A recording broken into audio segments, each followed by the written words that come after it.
I am Jeffrey Gwined in the Gwyned campaign on hard difficulty from the Thrones of Britannia. So I have already finished this campaign. I finished it within a few days of release, so what you see is just the saves of the campaign, the video clips that are saved. There's been some discussions so far of what things have been streamlined, one of them being the agents. Now, you have to realize, though the agents were removed, they were put as ancillaries or characters accompanying generals, which is not totally unreasonable to have them as ancillaries of generals or governors, unless they were operating in foreign territory way outside the general's influence. Still, not so easy to see the incompatibility in having them with a general. Now, in terms of gameplay, you have to realize that having all those agents would greatly increase game turn time. I know this from my modding work. And the other thing is agents, they do take up a lot of space within the game. Of course, it's not like different units, maybe. You don't have to make different skins necessarily, not to the same extent as different units. You don't need to have different types of soldiers or anything like that. But as a mechanic, they take up space. They need portraits, they need 2D art, they need 3D art, they need resources, they need scripting and all those things. Someone will have to do these things, and not just someone, many people will have to deal with all that. And so the cost of the game would increase as well, not just game turn times.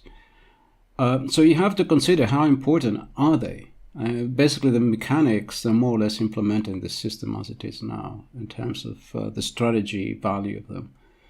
I would rather have shorter game turns and a cheaper game than have to deal with all the agents personally. It's a matter of taste, of course. Okay, let's get on with the campaign. This is the current state of our campaign. You see here in the minimap. We have taken a lot of provinces from Wessex. And here's the largest Wessex army. They have one large army. All they did was to take back a settlement that we had already ransacked. So we had sacked that settlement. So they aren't gaining much in the short term from conquering it back. Vising or Viking, I suppose, the Vikings is one of the factions. Real faction has been destroyed, as has this other faction that I couldn't pronounce. There's been some damaged buildings from flood, I think it was.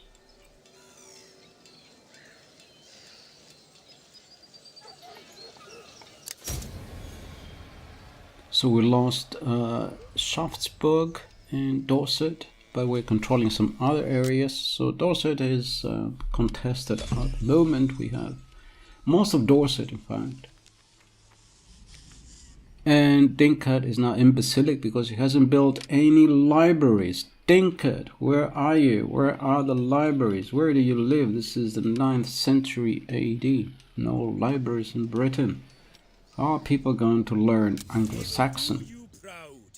Hrothgar has gained a follower, so it will be leveling up of his quartermaster. He had conquered Wareham, and now he's getting back this way to avoid being trapped by that Wessex general who's heading down towards Wareham, one who's now at Salzburg.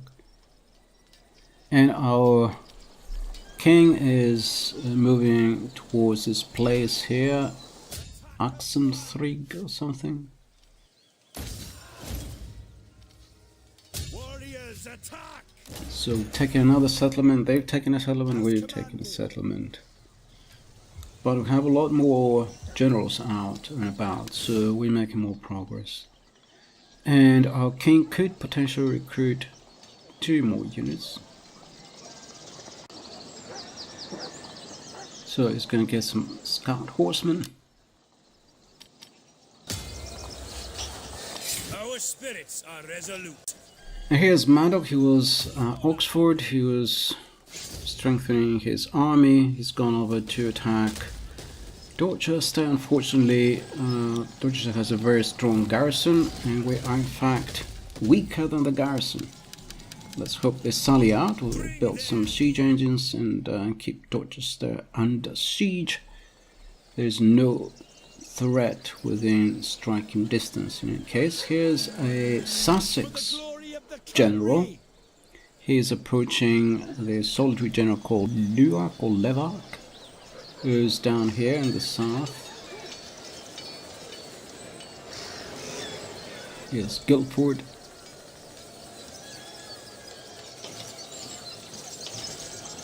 Okay, so he's going to go to Basingast. That's interesting. I wonder what Gas is. Maybe it's Anglo-Saxon for house. It's not impossible. So this is Basinghouse. This place exists. As you say. Victory awaits. We will. And we have another general down here. He's also within striking distance of that Sussex general, so he's going to move up towards Loo, possibly, so he's somewhat out of range, hopefully, so he doesn't get attacked by the Sussex general. So at this point the enemy has 2 full stacks around here. Sussex is an ally of Wessex, they're a vassal, I think. And we have 1 large stack with our king, 2 half stacks, 1 besieging Dorchester and another one near Wareham. So we've sacked this place. Loo we can occupy. And then we also have the Powys army and a few solitary generals hanging about.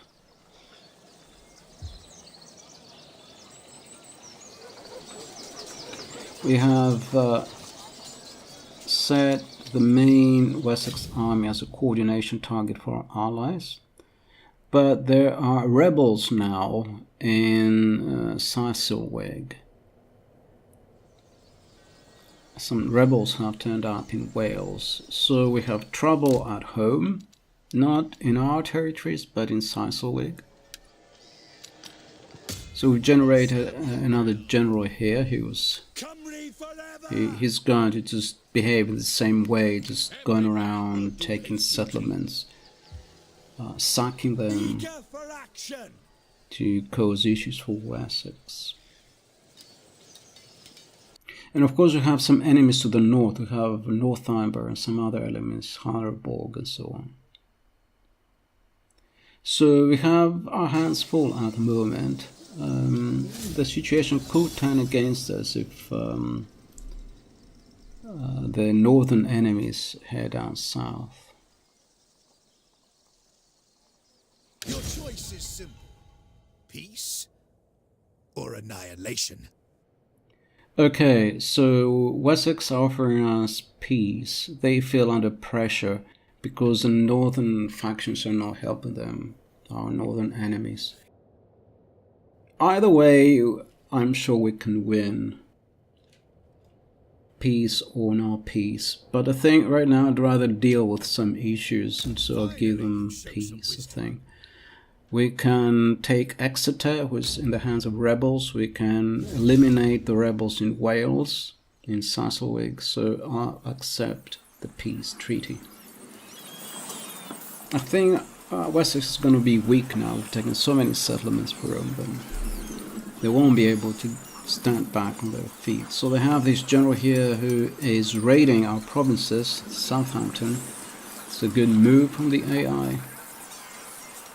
So now we can turn our attention towards the various rebels who are popping up, and also towards taking Exeter and possibly campaigning the north, deal with the north frontiers and take up territory there. We are Arthur's folk, true of art.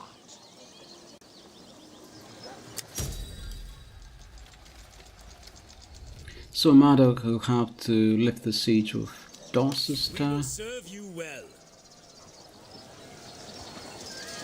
I guess so. He's here in Dorchester. He's got to go back somewhere, possibly back to Oxford. Back to Oxnaforda.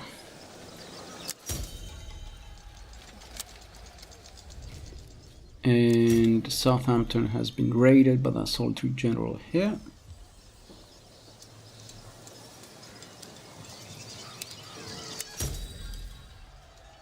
We've finished the Priory. We've finished the tech of cavalry specialists. And of course we lost the war coordination target because we are no longer at war with Wessex, but you can see here the rebels are getting troublesome. And I wasn't sure that Sassaway could deal with them. So we have one of our generals there. He's not too far away. Unfortunately, I could not set a coordination target on the rebels. And the rebels have taken that settlement in Duet. What I call Duet is actually Difford in modern Wales. I suppose it would have been something like Devet, according to the spelling at this period, rather than Difford, Devet. I've been calling it Duet, whatever. So here's an army with 7 units here, a rebel army in the coastal regions of Wales, Mid Wales. And we have a general of our own. He's recruiting units. He's over there, Eliud. He only has 4 units, and he has somehow to stop those rebels from heading up towards Aberfro, and if possible, help defeat them. Have another general down here, Rodri.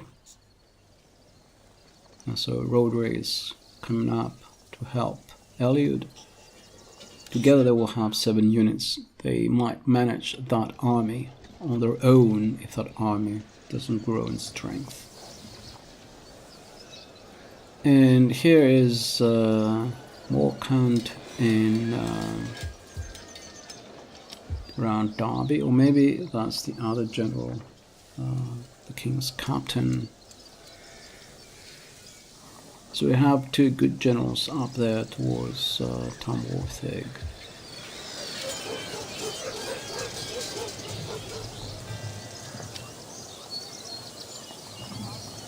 We will serve you well. We have this soldier general here. His attack in foreign territory is completely surrounded by foreign lands, so somehow he's got to get out of there. I don't care too much about this settlement. Basenhouse, Basengas.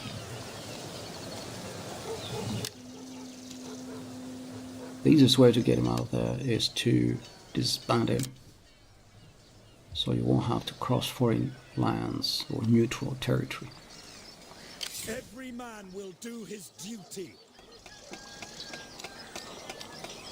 So what I was really hoping was to go towards Guildford in those places, but when that Sussex army turned up, that idea had to be abandoned.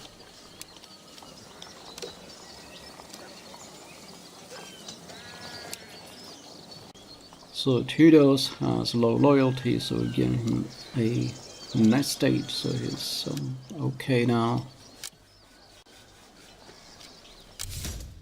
His loyalty is up to 6.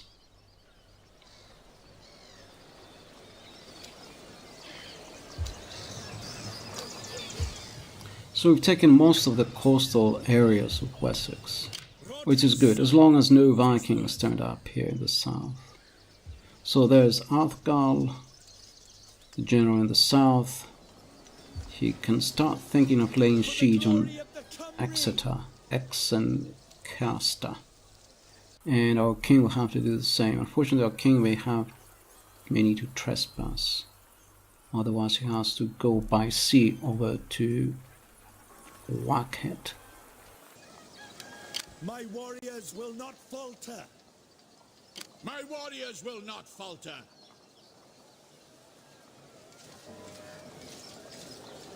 Coming into dock. So here's that Powys army, probably the Powys king, the king of Powys is there.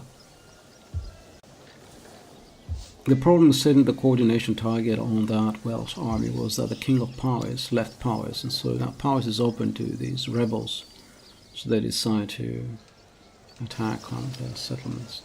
So back to the tech, we've taken now the cavalry specialists. What we can go for next We can go for the professional warriors, or missile specialists. They will give us in the long run longbowmen, so it's possible that the tech is too easy to get, about 3 to 4 game times per tech.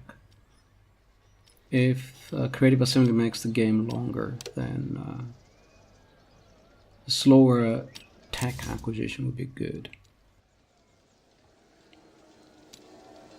So we're checking our enemies now. We have 3 enemies: Harborg, Northumbria, and one of their allies.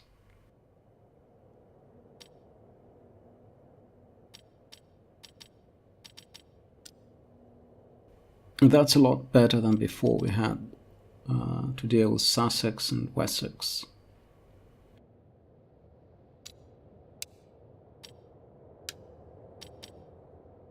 We will break bread, then seek accord.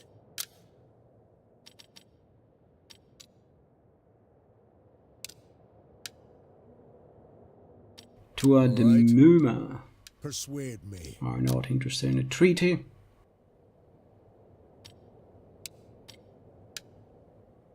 We have Heimeliborg. They are a very small faction, we don't care too much about them.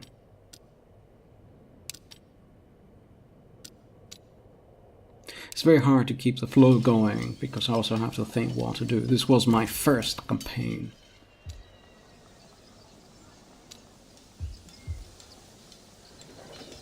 And so we have quite a bit of money to do something.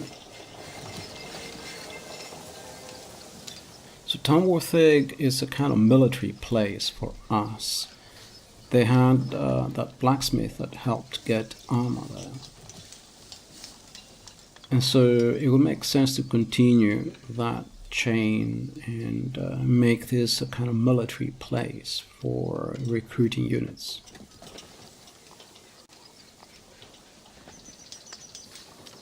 But for the meantime, we don't have any such options. So one thing we can do is, since it's an important place for us and it's very centrally located, is to get these patrols going. And we are already upgrading the carpenters at stock.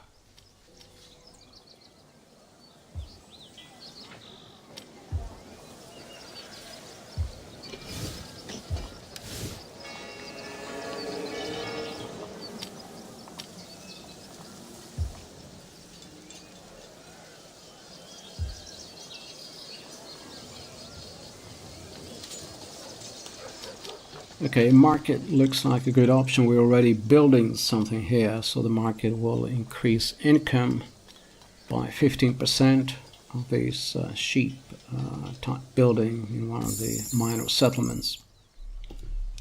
The minor settlements will be renamed into villages, I believe, according to the news on the latest patch. Well, the first patch, not the latest patch.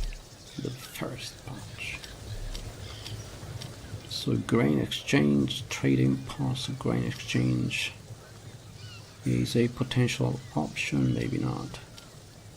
A porter, no. My warriors will not falter. So another Eliud here. We have 2 generals called Eliud. He is on the Isle of Wight. We have a couple of damaged buildings around here. It's because we sacked these places. And so the province here, the capital of the province is Winchester.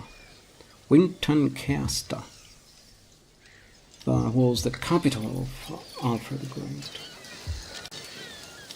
if I'm not mistaken.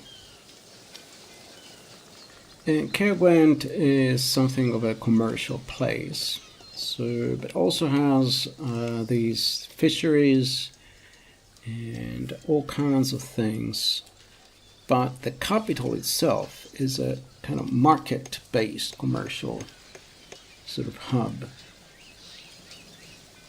it is only the province, the rest of the province, that's agricultural, so we'll build some fisheries there.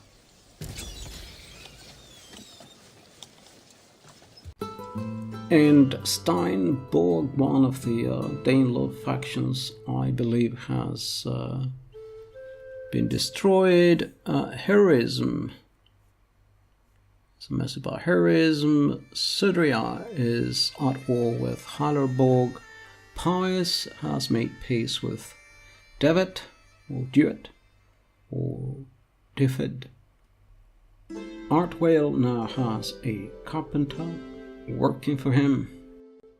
And here's the situation with faction ownership. You can see we're probably the strongest faction now.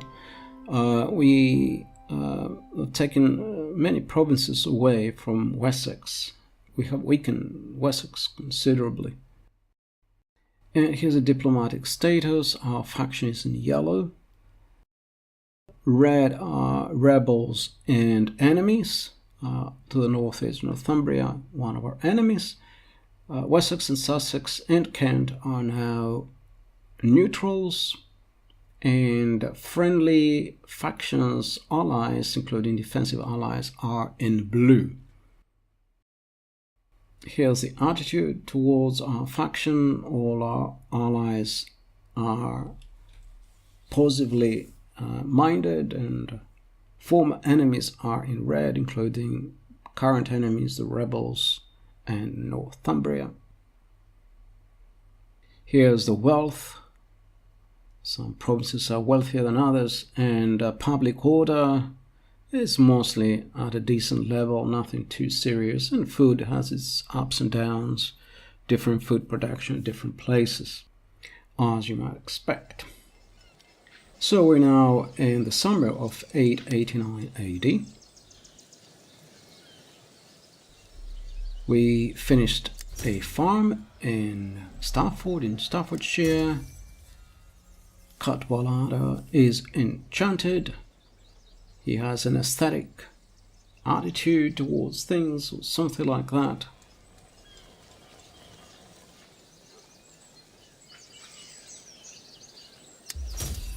Missile Specialist, one of the texts that he had started, has been completed.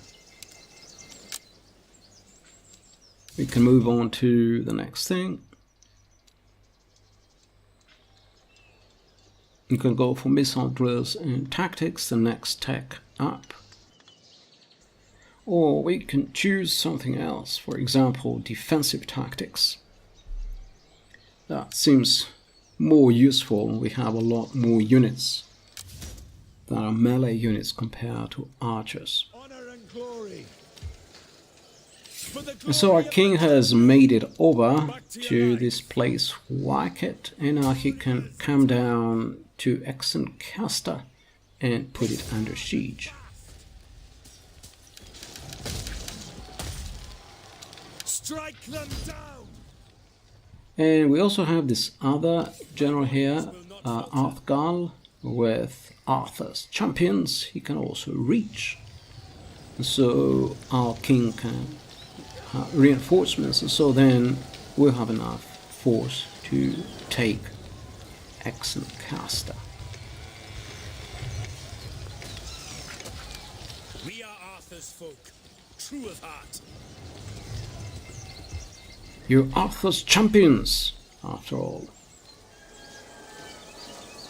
We are Arthur's folk, true of heart. And we have that one general there. He's just keeping an eye on things. Don't have much of a use for him at the moment. Will not falter. Okay, Rodri is now in Gwined. He's raising an army there. The King of Poes is going back home. The campaign in the south is over. He was useful as a deterrent. He didn't get a fight. And here is Eliud with his 4 units, keeping an eye on the situation in Saselwig. Looks like Saselwig managed to defeat that rebel army that didn't need our help. The siege of Exenceaster is on the horizon.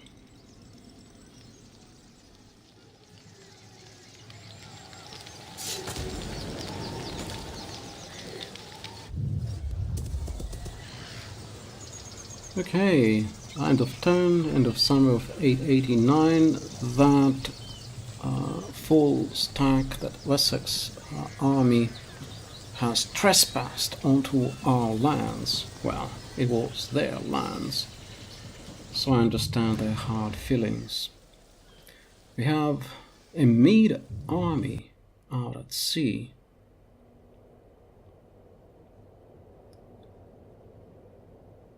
Okay, so Dyfling has attacked one of our allies, I would have thought. It looks like it. The King of Powers is back in Powers, he's in Hereford.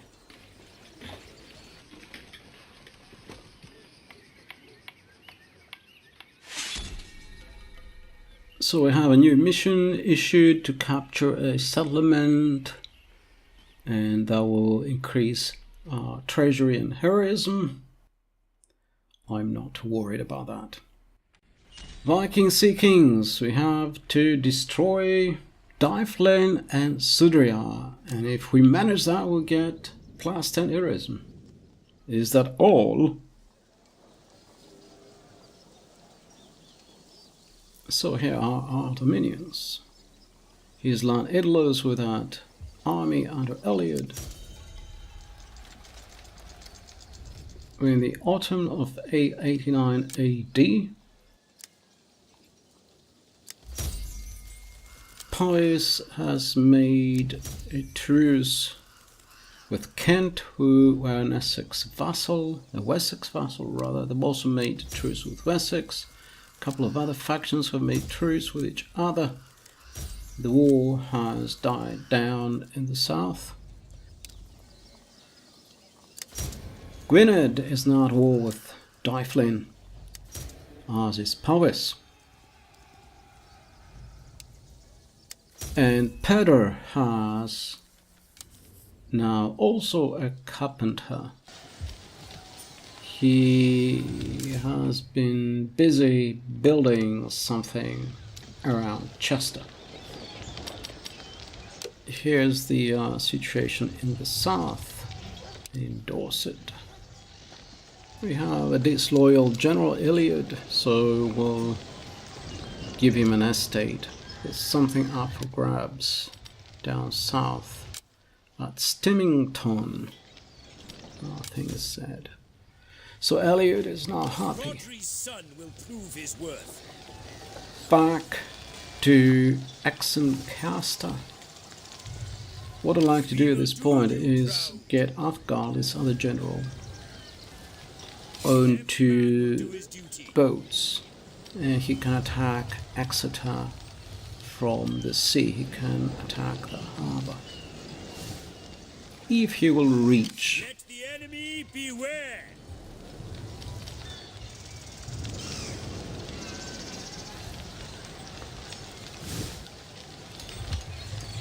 My men are the best. Dock the ships. Okay, he managed to get to sea, so he can attack For the Cymry. the harbour.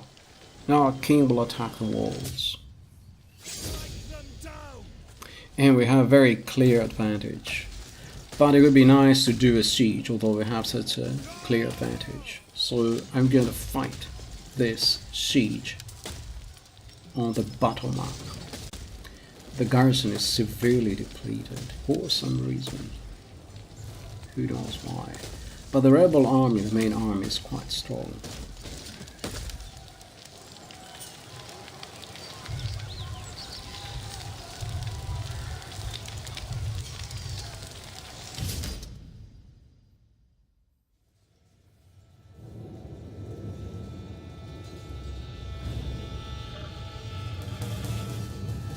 So we have plenty of spearmen. Athgal has mostly spearmen with him.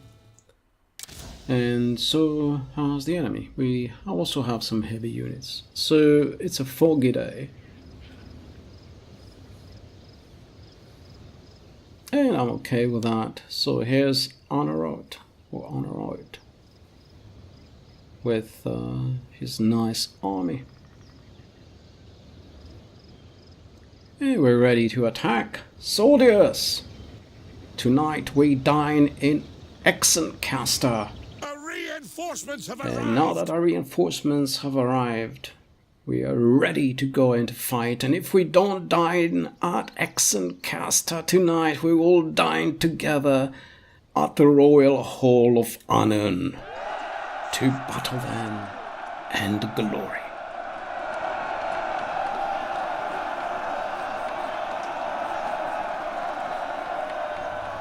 Have at those walls, boys.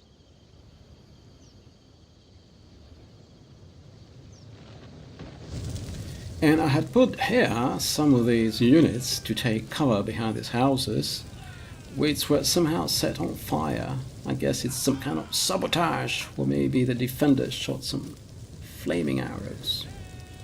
And so now my men have lost their cover. Right, boys. So we had 2 siege towers there and part of our army. And another part of our army is here. You can see them. Oh, there's some nice heads of wheat there. So here's another large part of our army. They look very glorious.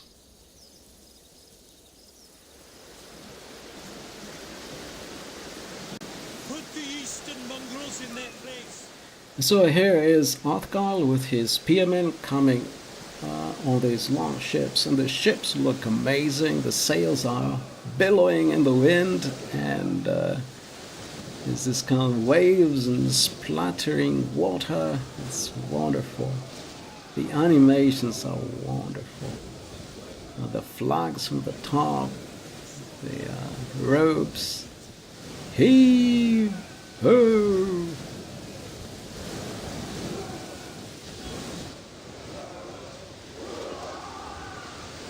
So beautiful.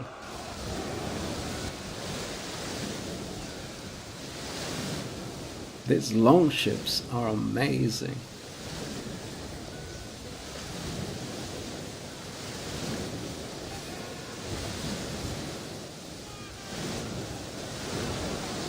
So this is going to be an extra long episode. We already covered half an hour of gameplay, and this battle hasn't started yet.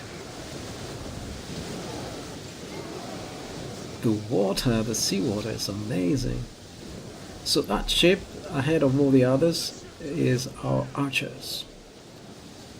They are winning the race. Absolutely. And so here's the situation meanwhile on land. We have 2 siege towers approaching from this side. So there's one there.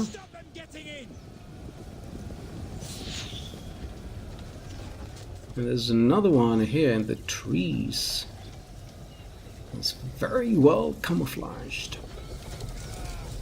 You can see it now.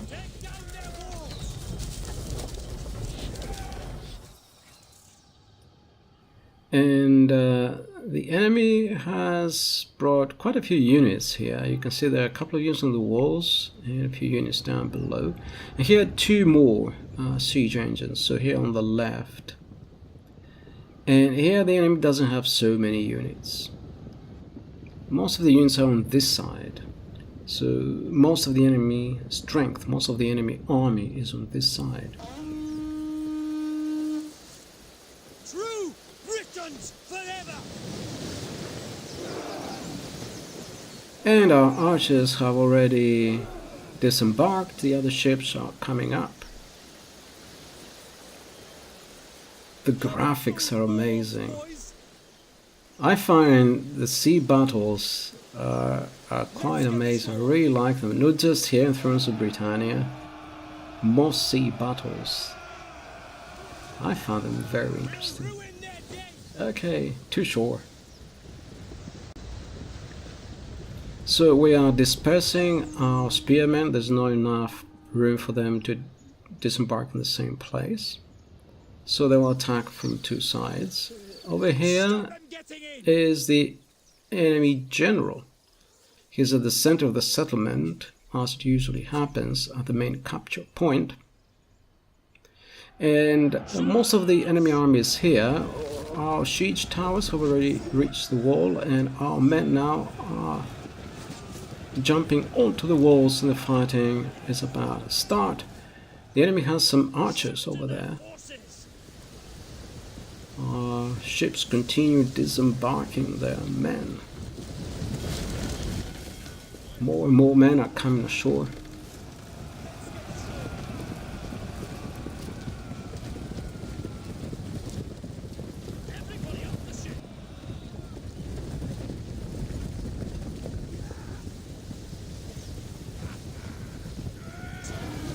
The battle is turning in our favor.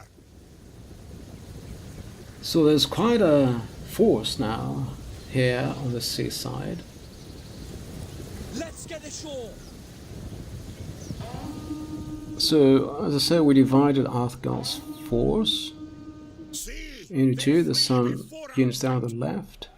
And the siege towers here have reached the walls, and our men here are now jumping onto the walls, and the fighting here is about to commence. There are more units hiding in the trees. They're slowly approaching, but we have enough men to take the walls.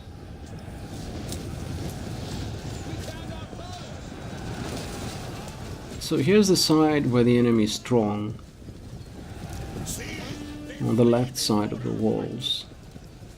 But we have encircled these archers here with two heavy units, so they are fighting a lost battle. More men are coming down from the siege towers.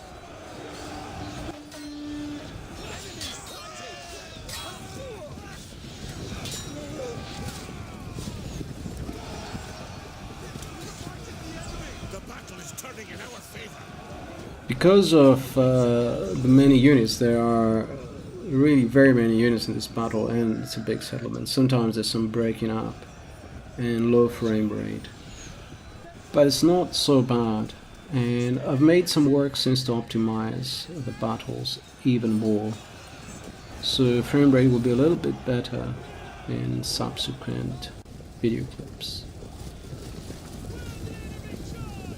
So here these are the units that came ashore on the ships, and the enemy has some cavalry down on that side. They sent some cavalry to delay those units. And there's another cavalry unit here. They've been engaged in melee.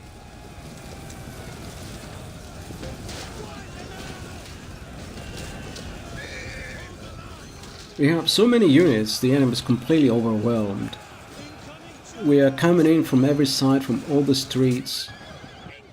Here we've taken a capture point. House has been set alight.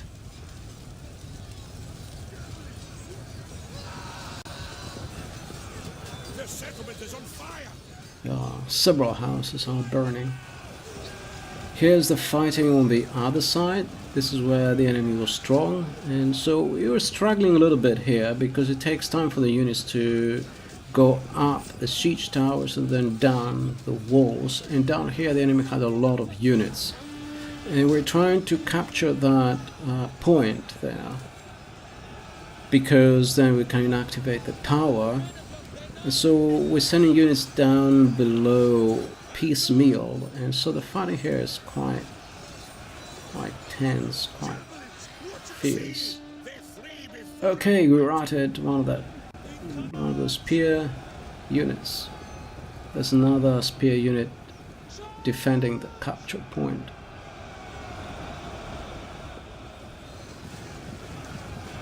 More of the enemy cavalry has been caught in melee here. They have been encircled.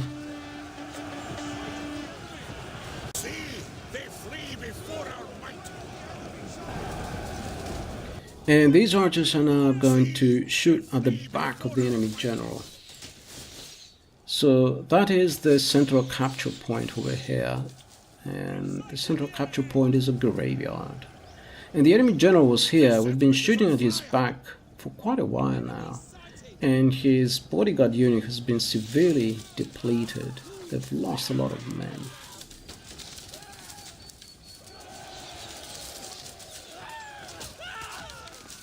They keep losing men. We found our foes. See, they flee before our might. Eventually the enemy general will be shot and slain by an arrow. So that bodyguard unit was completely wasted because it stayed passive at the central capture point. So there's more melee now in the streets. Our men are running amok around the settlement.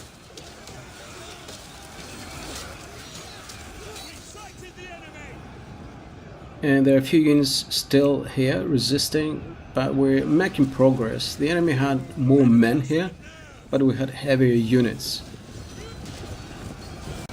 And the enemy has now given up. A lot of the units, a lot of the enemy units are abandoning the settlement. This is the outer side of the walls, so they're abandoning the settlement. They are gone to their homes out in the country. They've decided the lost Exenceaster. So these were rebels that had rebelled against Defena, the official state of Devon, who were allies or vassals of Wessex. And so in a way these are friends of ours, you could say. They were anti-Wessex sort of rebels. Originally they were anti-Wessex.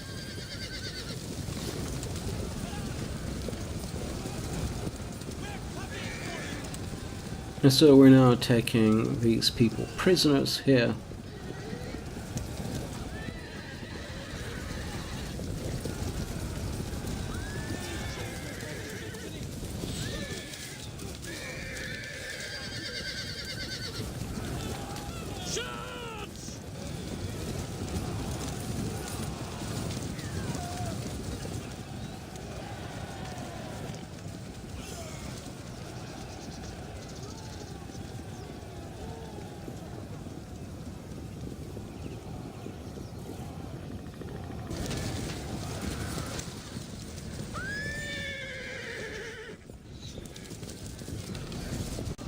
So King Anerode has been victorious.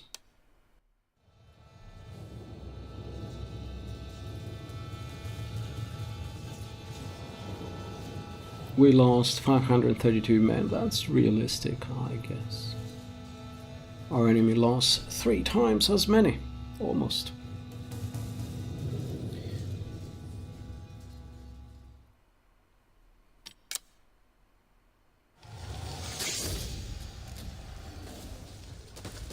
We lost 1 unit. We lost a light axe unit. No big deal.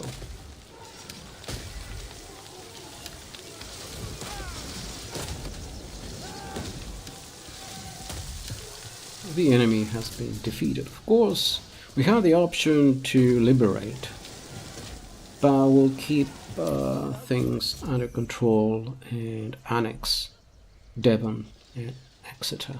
So the enemy commander has died. He died in battle.